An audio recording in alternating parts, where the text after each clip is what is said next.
Software project management. The topic is forward pass and backward pass techniques. Forward pass and backward pass techniques. Activity on node network. Critical path method uses activity on node networks where activities are represented as nodes and the links between nodes represent precedence, requirements. Earliest start, duration, earliest finish. Activity label description. Latest start, float, latest finish. Labeling conventions. There are a number of differing conventions that have been adopted for entering information on a network. One of the more common conventions for labeling nodes and the one adopted here is shown on the left.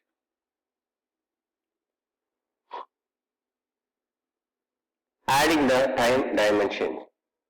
Having created a logical network model indicating what needs to be done and the interrelationship between those activities, we are now ready to start thinking about when each activity should be undertaken. The critical path approach is concerned with two primary objectives: planning the project in such a way that is completed as quickly as possible, and identifying those activities where a delay in their execution is likely to affect the overall end date of the project or later activity start dates. The method requires that for each activity we have an estimate of its duration.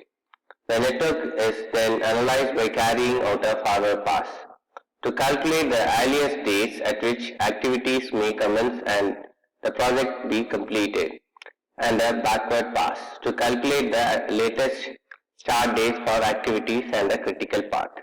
In practice, we would use a software application to carry out these calculations for anything but the smallest of projects. It is important though what we understand how the calculations are carried out in order to interpret the results correctly and understand the limitations of a method. The description and example that follow use the small example project outlined in table. A project composed of 8 activities whose durations have been estimated as shown in the table. The table shows an example project specification with estimated activity durations and precedence requirements. The figure shows the precedence network for an example project. The forward pass. The forward pass is carried out to calculate the earliest dates on which each activity may be started and completed. Where an actual start date is known, the calculations may be carried out using actual dates.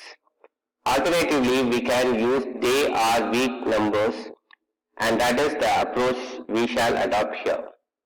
By convention, dates indicate the end of a period and the project is therefore shown as starting at the end of week 0, the beginning of week 1. The forward pass and calculation of earliest start dates is calculated according to the following reasoning. Activities A, B and F may start immediately, so the earliest date for their start is 0. Activity A will take 6 weeks, so the earliest it can finish in 6 weeks.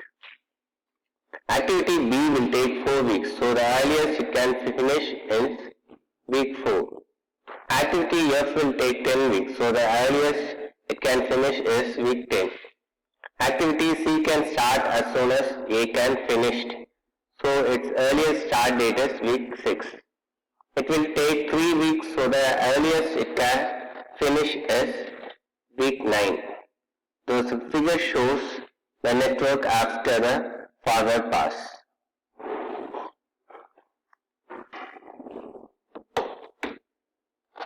Activities B and E can start as soon as B is complete, so the earliest they can each start is week 4. Activity D, which takes 4 weeks, can therefore finish by week 8, and activity E, which takes 3 weeks, can therefore finish by week 7. Activity G cannot start until both E and S have been completed. It cannot therefore start until week 10, the later of week 7 and 10. It takes 3 weeks and finishes is week 13. Similarly, activity H cannot start until week 9, the later of the two earliest finish dates for preceding activities C and A. The project will be complete when both activities H and G have been completed. Thus, the earliest project completion date will be later of weeks 11 and 13, that is week 13. The results of the forward pass are shown in the figure. The backward pass. The second stage in the analysis of a critical path network is to carry out a backward pass to calculate the latest date at which each activity may be started and finished without delaying the end date of the project. In calculating the latest dates, we assume that the latest finish date for the project is the same as the earliest finish date, that is, we wish to complete the project as early as possible. Figure illustrates our network after carrying out the backward pass. The latest activity dates are calculated as follows. The latest completion date for activities G and 1 to 1 is assumed to be week 13. Activity H must therefore start at week 11 at the latest, and the latest start date of activity G is week 10. The latest completion date for activity C and D is the latest date at which activity H must start, that is week 11. They therefore have a latest start dates of week 8 and week 7 respectively. When it took after the backward pass, activities E and F must be completed by week 10. So their earliest start dates are week 7 and 0.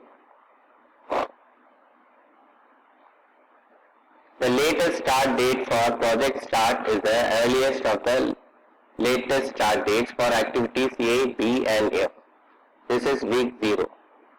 This is of course not very surprising, since it tells us that if the project does not start on time, it won't finish on time. Thank you.